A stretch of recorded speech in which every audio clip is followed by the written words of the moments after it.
గొర్రెల స్కామ్లో నిధుల గోల్మాల్పై ఏసీబీకి మరో ఫిర్యాదు అందింది. రంగారెడ్డి జిల్లా పశువర్ధన శాఖ అసిస్టెంట్ డైరెక్టర్పై నెల్లూరు గొర్రెల రైతులు ఏసీబీకి ఫిర్యాదు చేశారు. తమకు 12 యూనిట్ల గొర్రెల డబ్బులు ఇవ్వకుండానే బినామీ ఖాతాలోకి 19 లక్షలు మళ్లించారని రైతులు వెల్లడించారు. నిధులు విడుదల చేయడానికి నెల్లూరు గొర్రెల రైతుల వద్ద అసిస్టెంట్ డైరెక్టర్ 50,000 లంచం తీసుకున్నారని తెలిపారు. ఆధారాలతో సహా ఏసీబీకి ఫిర్యాదు చేశారు. ఇప్పటికే పశుసంవర్ధన శాఖ స్కీమ్లపై విజిలెన్స్ విచారణ చేసింది. ఇక పశుసంవర్ధన శాఖలోని ఉన్నత అధికారుల వద్ద వివరాలను తీసుకుంది. గొర్రెలు చేపల పంపిణీపై పూర్తి వివరాలను అడిగి తెలుసుకున్నారు. ఇక పశుసంవర్ధన శాఖపై విచారణ జరిపి ప్రభుత్వానికి రిపోర్టును ఇవ్వబోతున్నారు.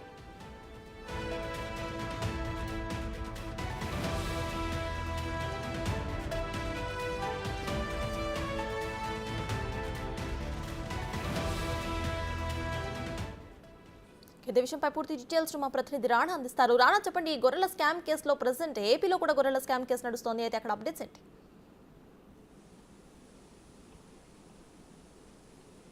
సర్తాజ్ పశు సంవర్ధక శాఖలో రోజుకొక అంశం అనేది బయటకు వస్తూనే ఉంది. ఏదైతే గత 2 నెలల నుంచి కూడా గొర్రెల స్కామ్స్ మీద రైతులు అప్పుడు ఫిర్యాదు చేసిన తర్వాత దాన్ని పూర్తి స్థాయిలో దర్యాప్తు చేసినటువంటి ఏసీపీ దీనికి సంబంధించినటువంటి వ్యక్తులు ఎవరైతే ఫ్రాడ్కి పాల్పడుతున్నారో అలాగే డబ్బులు కాజేసినటువంటి వ్యక్తులు ఇప్పటికే అరెస్ట్ చేశారు. కొంతమంది పారిపోయినటువంటి నేపథ్యం ఏర్పడుతుంది. ఈ గొర్రెల స్కామ్లో కీపెన్గా ఉన్నటువంటి మరొక వ్యక్తి దుబాయ్కి మొయినుద్దీన్ పారిపోయినటువంటి నేపథ్యం కనపడుతుంది. అతను కూడా రప్పించడానికి పోలీసులు సన్నాహక కార్యక్రమాలు చేస్తున్నటువంటి నేపథ్యం కనపడుతుంది. అయితే ఇప్పుడు తాజాగా మరొక ఫిర్యాదు ఏసీపీ అధికారులకి అందని చెప్పొచ్చు. నెల్లూరుకు చెందినటువంటి రైతులు వారు తమకు 19 యూనిట్లకు సంబంధించిన డబ్బులు ఇంకా చాలా వరకు రావాలి, ఆ డబ్బులు విడుదల చేసేందుకు తాము ఏడీ దగ్గరికి వెళ్ళగా ఏడీ మాకు 50,000 రూపాయల వరకు కూడా లంచం అడిగాడు అనేసి కూడా వారు ఫిర్యాదు చేసినటువంటి నేపథ్యం కనపడుతుంది. దాదాపు 19 లక్షలు కూడా దారి మళ్లించారు. ఇప్పటికే ఆ డబ్బులు కూడా రాలేదు అనేసి కూడా దీనిపైన చర్యలు తీసుకోవాలి. ఎందుకంటే ఇటీవల కాలంలో మేము టీవీలు చూస్తున్నాం, ఈ గొర్రెల స్కామ్లో ఇటు అనంతపురంకు సంబంధించినటువంటి రైతులైతే ఏమవుతుంది, కర్నూలుకు సంబంధించినటువంటి రైతులు ఏముంది, వారు కూడా డబ్బులు రాలేదు, వాళ్ళు కూడా లబోదిబో అంటున్నారు. ఏసీబీని ఆశ్రయిస్తే న్యాయం జరుగుతున్న ఉద్దేశంతో కూడా తాము కూడా ఏసీబీ అధికారుల్ని ఆశ్రయించామనేసి కూడా నిన్న రైతులు ఏసీబీ అధికారులకి ఇచ్చినటువంటి కంప్లైంట్లో పేర్కొన్నటువంటి నేపథ్యం అయితే కనపడుతుంది. దాంతోపాటు ఈ 50,000 లంచం అడిగినటువంటి ఎవరైతే ఏడీ ఉన్నాడో ఆ ఏడీని పూర్తి స్థాయిలో విచారిస్తే మరికొన్ని యూనిట్లు మిగతా జిల్లాకు సంబంధించినటువంటి యూనిట్లు కూడా చాలా వరకు కూడా డబ్బులు పెండింగ్లో ఉన్నాయి. దాంతోపాటు వారికి రావాల్సిన డబ్బులు కూడా ఇతర ఖాతాలకు మళ్ళాయి అనేది కూడా వారు ఫిర్యాదు చేస్తున్నారు. వాటిపైన కూడా చర్యలు తీసుకోవాలంటూ కూడా వారు ఆ కంప్లైంట్ కాపీలో వారు పెట్టినటువంటి నేపథ్యం అయితే కనపడుతుంది. దాంతోపాటు మనం చూస్తూనే ఉన్నాం, ఆవుల స్కామ్ కూడా జరిగింది. చిత్తూరు జిల్లాలో కూడా ఈ పశు సంవర్ధక శాఖలో జరిగినటువంటి స్కామే. దాంతోపాటు గొర్రెల స్కామ్ దాదాపు 2 నెలల నుంచి జరుగుతుంది. మరొక కీలకమైనటువంటి అంశం ఏదంటే చేపల స్కామ్. ఎందుకంటే అప్పట్లో ఈ పశు సంవర్ధక శాఖలో ఈ చేపల పెంపకం వల్ల కూడా పెద్ద ఎత్తున వారికి లాభం చేకూరుతుంది. ఈసారి ఏదైతే ఆంధ్రాలో చేపల చెరువులు ఏ విధంగా అభివృద్ధి చెందాయో తెలంగాణలో కూడా అదే రీతిలో అభివృద్ధి చెందాలని కూడా అప్పట్లో పెద్ద ఎత్తున ఈ పథకం తీసుకొచ్చారు. చేప పిల్లల పంపిణీ కార్యక్రమాలు కూడా చేశారు. కొన్ని చెరువుల్లో కూడా వారు వదిలినటువంటి నేపథ్యం ఏర్పడుతుంది.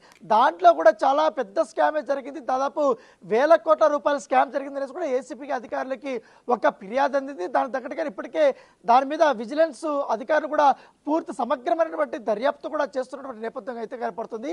అది ఒక పక్క జరుగుతుంది. మరోవైపు ఈ గొర్రెల స్కామ్ రోజు రోజుకు తవ్వే కొద్దీ చాలా పెద్ద పేర్లే బయటపడుతున్న నేపథ్యం ఏర్పడుతుంది. ఎందుకంటే ఈ పశు సంవర్ధక శాఖలో పనిచేసినటువంటి అధికారులు ఎవరైతే ఉన్నారో, ఎవరైతే రైతులకి బిల్స్ ఇవ్వడం కానీ లేకపోతే డబ్బులు శాంక్షన్ చేయడంలో కానీ పర్మిషన్స్ ఇవ్వడం కానీ లేకపోతే రైతుల నుంచి కూడా ఈ గొర్రెలు కానీ లేకపోతే ఆవులు కానీ తీసుకున్నటువంటి ఎవరైతే ఉన్నారో ఆ అధికారులు చాలా పెద్ద ఎత్తున కూడా లాభపడ్డారు. చాలా వరకు కూడా వారు అవినీతి చేశారు. వీరు దాదాపు 10 సంవత్సరాల పాటు ఈ రైతుల్ని పీల్చుకు తిన్నారు అనేది కూడా ఈ రైతులు నిన్న కంప్లైంట్ ఇచ్చినటువంటి నేపథ్యం కాబట్టి దాని తగ్గట్టుగా పూర్తి స్థాయి వారు దర్యాప్తు చేస్తున్నారు. చాలా ప్రతిష్టాత్మకంగానే కూడా తీసుకున్నారు. ఎందుకంటే ఇప్పటి వరకు మనము బయటపడినటువంటి కొన్ని అంశాలు మాత్రమే, కేవలం కొన్ని కోట్ల రూపాయలు మాత్రమే బయటపడుతున్నాయి. కానీ ఇప్పుడు విజిలెన్స్ కూడా ఎంటర్ అయింది కాబట్టి ఏసీపీ ఈ విజిలెన్స్ రెండు కానీ జాయింట్గా ఇన్వెస్టిగేషన్ చేస్తున్నారు కాబట్టి దీని వెనుకనటువంటి అధికారులు మాత్రమే బయటపడుతున్నారు. దీని వెనుకనటువంటి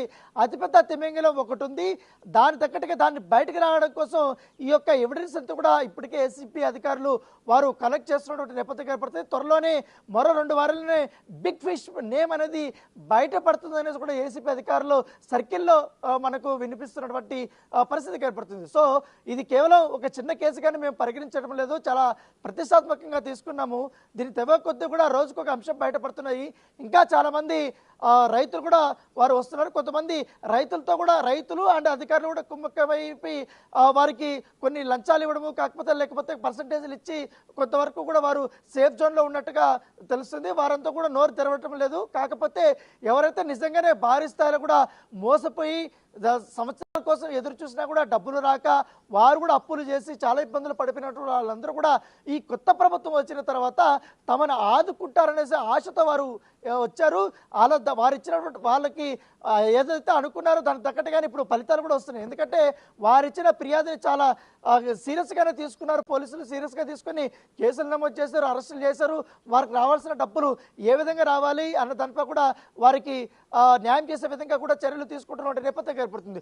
సో ఇది ఒక పక్క ఉండగానే ఇప్పుడు చేపలు, గొర్రెలు, ఆవులకు సంబంధించిన పూర్తి వివరాలు కూడా ఇప్పటికే లాగుతున్నారు. అప్పట్లో అధికారులు ఎవరైతే పాల్గొన్నారో, అవినీతి చేస్తారో వాళ్ళపైన కూడా కఠిన చర్యలు తీసుకునే విధంగా కూడా ఈ ఎవిడెన్స్ అనేది కలెక్ట్ చేస్తున్నారు. ఈ అధికారులతో ఎవరైతే క్లోజ్గా మూవ్ అవుతున్నటువంటి వ్యక్తులు ఎవరైతే ఉన్నారో, దాంతోపాటు కొంతమంది అధికారులు డైరెక్ట్గా ఇన్వాల్వ్ అవ్వకుండా తన అనుచరుల్ని యూజ్ చేసుకుని వారి నుంచి డబ్బులు కాజేశారు. పైగా దాంతోపాటు ఈ డబ్బులని ఇతర బినామీల ఖాతాలోకి మళ్లించుకోవడము, తర్వాత తన కుటుంబ సభ్యుల ఖాతాల్లోకి రైతుల డబ్బులు ఈ రకంగా మళ్లించుకోవడం, ఇవన్నీ కూడా ఏసీపీ అధికారులు విచారణలో కూడా తేటతెల్లమయ్యాయి. కాబట్టి వాటిని బేస్ చేసుకుని మరికొన్ని అరెస్టులు, మరికొన్ని ఎఫ్ఐఆర్లు నమోదయ్యే అవకాశం ఉంది. త్వరలోనే మరొక పెద్ద పేరు కూడా బయటకు వస్తుందనేసి కూడా ఏసీపీ అధికారులు చెప్తున్నారు. నేపథ్యం Sartaj. Right, thank you Rana.